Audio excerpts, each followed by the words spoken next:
I think the players adapted really well. We controlled the game, so we needed stability and possession. I think the longer the game went on, we obviously accelerated it with our changes. Denmark defended really narrowly, and we had trouble getting Raheem and Jayden into it in the first half in particular. We needed to play forward a little bit more from midfield. But given where we're at the stage of the season and the fact the first time we've tried it, I was pleased that it gave us a real strong base to work from, and we can learn more as we play it more regularly about some of the nuances of the system that can create more problems for the opposition. Yeah, how concerned should you be about the lack of creativity over the two matches, really?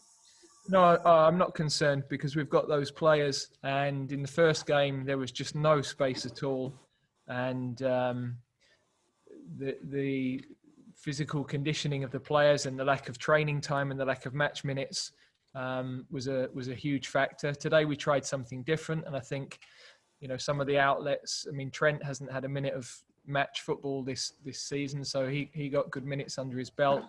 He'll be able to give us more down that side as he gets fitter. The front three the same, and we've obviously got, I've lost count of how many players missing, so I'm so pleased with the players who have sacrificed holiday,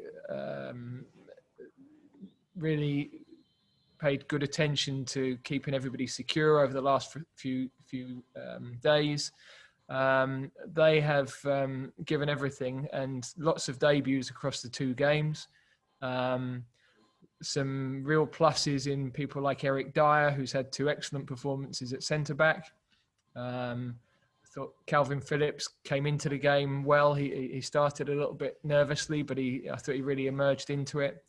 I thought Conor Coady was excellent. His organisation of the defence, his distribution of the ball, those long diagonal passes. So I'm really pleased with what the players who are here have given. It's great credit to them. We take 4 points back. Of course, everybody would have liked 6, and we nearly had that with the chance at the end. But it's in our hands now with the games at Wembley. And you finally gave Jack Grealish his chance for his first cap. What caught your eye from what he did in the relatively brief time that he had? Well, firstly, I thought Mason Mount was excellent as we moved him back into central midfield, and that was something I've not seen him do since he was 16, 17. So that was a little experiment we wanted to have a look at as well, and it helped us to move the ball a bit more quickly through the middle. And Jack did fine. He had one lovely run into the penalty area that I thought he was going to get a shot away. So, he's dipped his toes. I think importantly for him, he's had the chance to work with us and see the intensity that we work at, bed in with the squad, get an idea of positional expectations, and he can build on that now. And listen, how are you feeling after the week that you've had? Are you feeling absolutely frazzled? It's been an extraordinary week. A pretty normal week as far as I can see with England, John. So, no, I'm resilient to it. I was determined we were going to leave here with something. We weren't going to, come out, be loose and frivolous and fold because of everything else that's been going on. We were focused on the job. We were a strong team of men. We needed that. To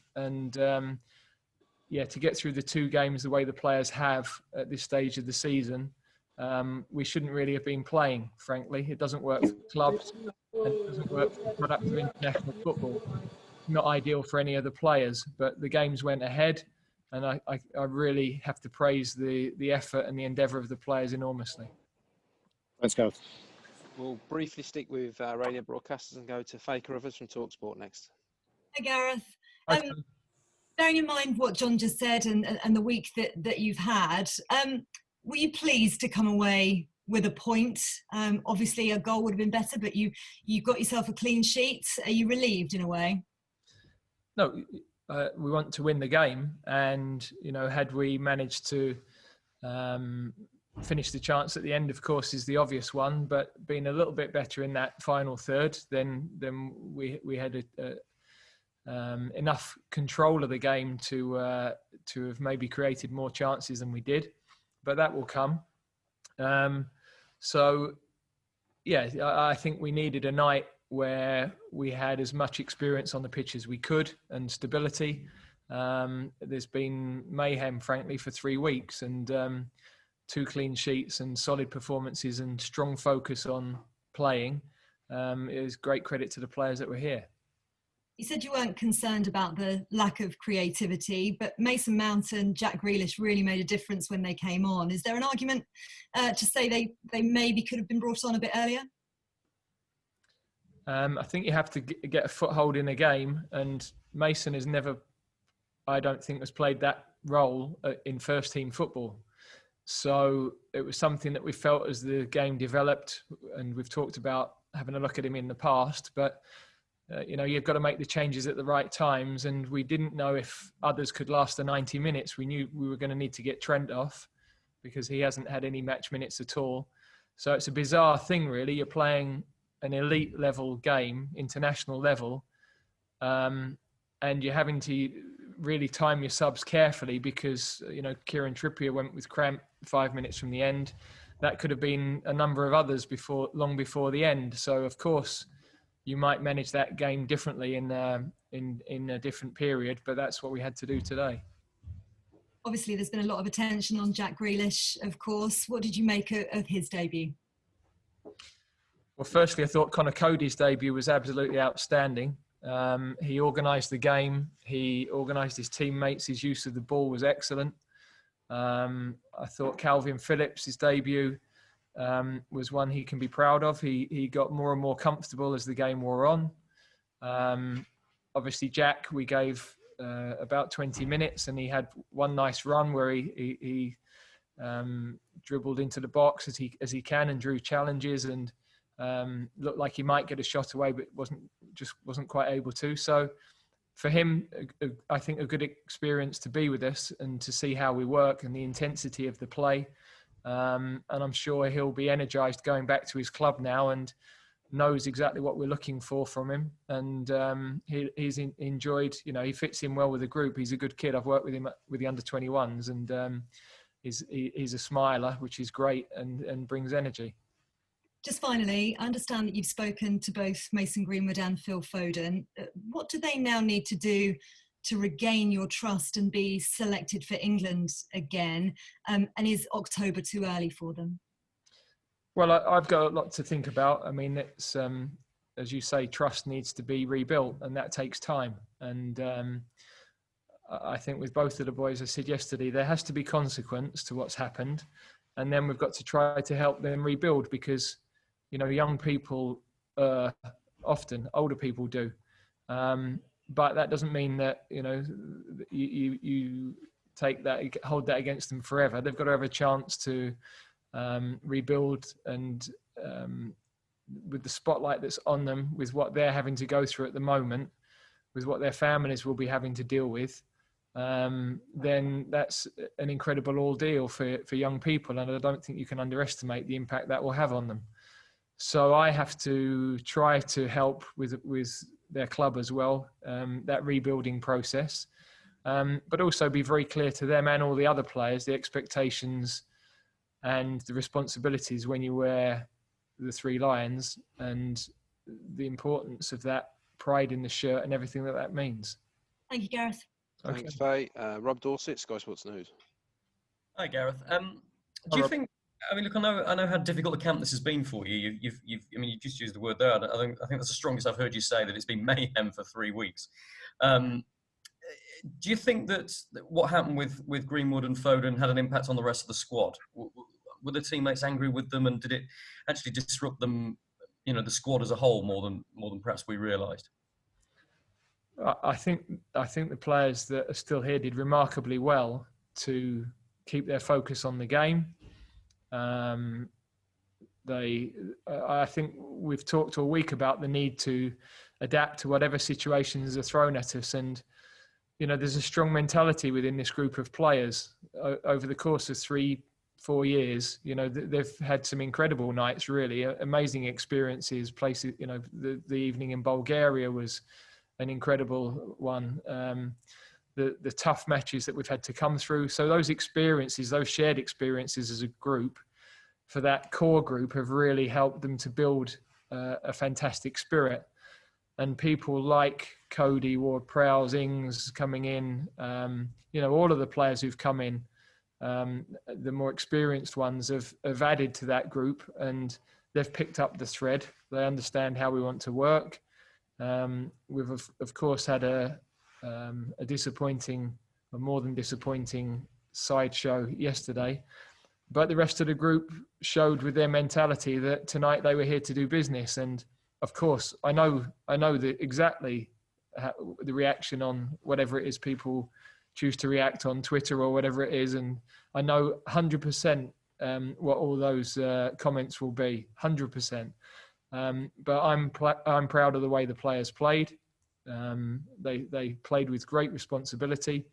We'll get better as the season goes on. Some of them who've dipped their toes will be,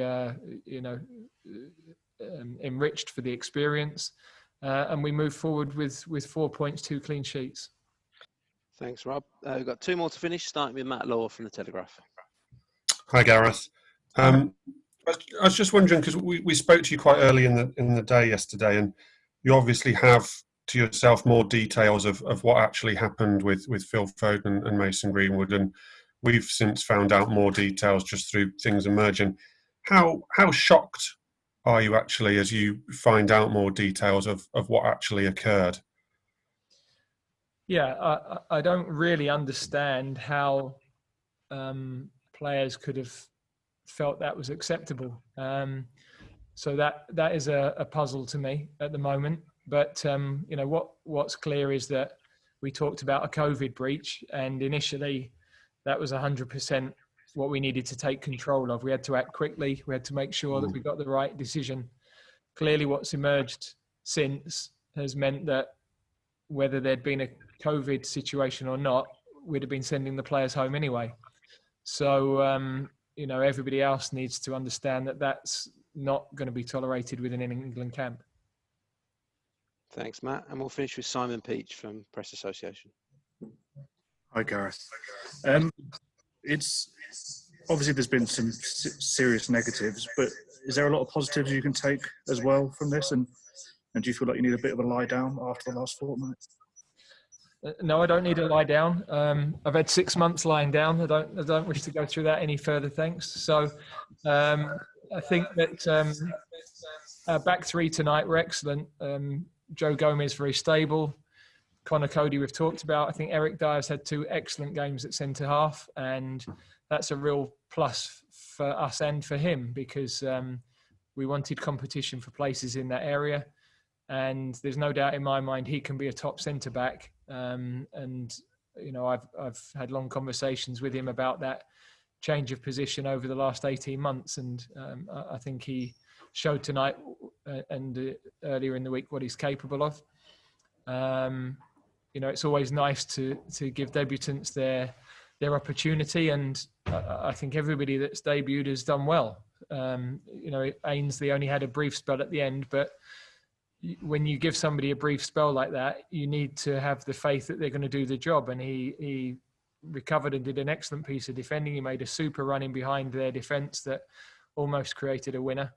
And those 5-10 minutes are important. If you get 10 minutes in a game, do it well, because then the next time we know that we can trust people. So I did feel there were some pluses, and the fact that we had so many players missing and such difficult preparation, but we leave still in a strong position in the group. I knew Belgium would win heavily tonight because Iceland were lying on the floor with cramp on Saturday after the game with us. So that was an inevitable outcome of their game. But it's in our hands with the games against Belgium and in particular in Denmark at Wembley.